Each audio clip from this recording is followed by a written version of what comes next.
Moving back to Saskatchewan on our uranium projects, Fortune Bay's put together a package of exploration projects on that very underexplored northern rim of the Athabasca Basin. We have around 60,000 hectares.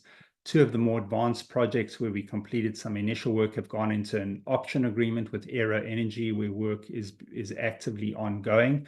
We've also generated another 5 projects called the Woods projects to the east of that. They're located around this major crustal structure called the Grease River Shear Zone, just north of the Athabasca Basin. There's a large uranium endowment along that shear zone, including the highest stream sediment uranium anomalies in Saskatchewan. It's a very exciting package, which we're looking to advance, likely through option agreement. Just moving toward the work that was done on Mermac and just recapping on that option agreement, that's with Aero Energy, where they have the ability to earn up to 70% interest in the project by spending $6 million, providing shares of $2.15 million and cash of $1.35 million. They have completed year 1 of that option agreement, spending in excess of the required $1 million, and we are now moving to the second year. Aero has announced a financing of $2.5 million to fund the winter program and potentially into some of the summer program for next year. So we look forward to working with them on that again, and obviously had some exciting results, which Gareth will touch on. Aero's they very well experienced uranium explorers. Galen, the CEO, was involved in the Arrow discovery and delineation, and then Garrett worked alongside him as NextGen's VPX, and was also involved prior to that with the discovery of Triple R. So an experienced team coming together, working with them, and we're really excited by the potential to reach a meaningful discovery on those projects. I'll hand over to Gareth. Yeah, hi everyone. So the figure here shows our drill hole locations from our summer 2024 program and provides a summary of the results that are available to date. Our excuse me, our first hole 2416A was actually a follow-up of some encouraging results from 2 of our 2022 drill holes, numbers 13 and 14. And it was also following up on some good historical results from SMDC drilling in 1980 on the pitch vein corridor. So the point of this hole was to step back and target the graphitic unit between these 2 locations, and also to test a major northeast-southwest structure that passed right by the location.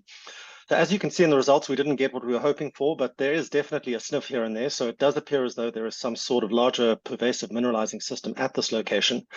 Now, moving on from there, we went across to our second hole, 2417.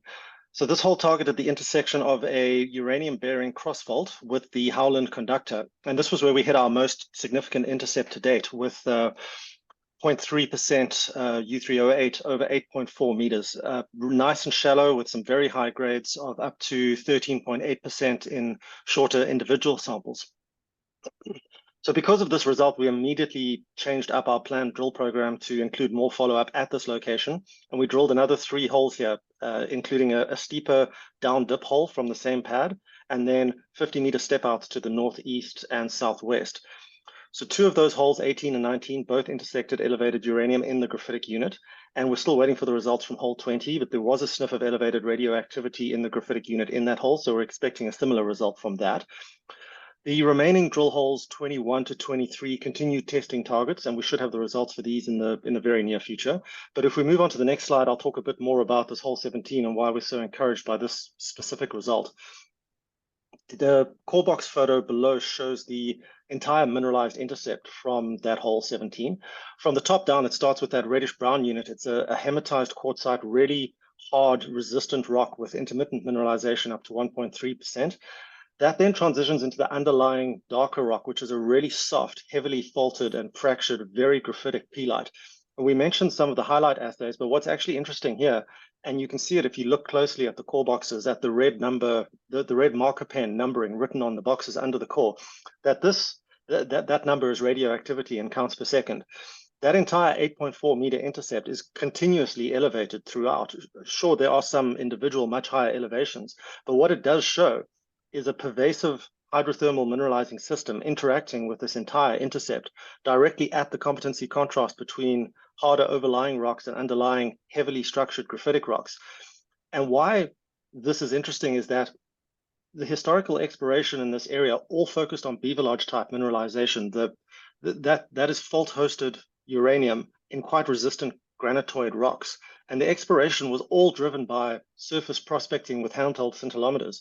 So in the historical exploration, there are no continuous intercepts of mineralization within graphitic rocks in Mermac.